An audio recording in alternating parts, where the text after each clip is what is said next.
سلام، وقتتون بخیر. امیدوارم که حالتون خوب باشه.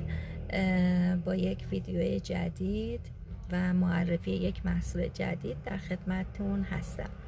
دوستای گلم، اگر که دچار تیرگی، لک و جای جوش توی پوستتون هستین، این محصولی که میخوام خدمتتون معرفی کنم بسیار پرکاربرد هست براتون.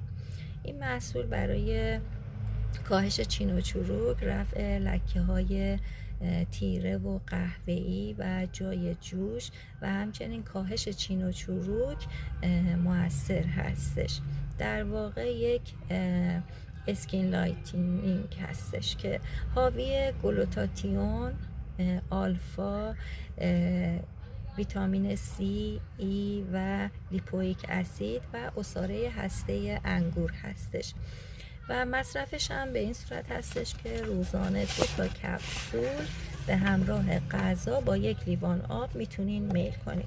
بسته بندیش به این صورت هستش و سعی کنین که با معده پر استفاده کنین که معدتون اذیت نشه.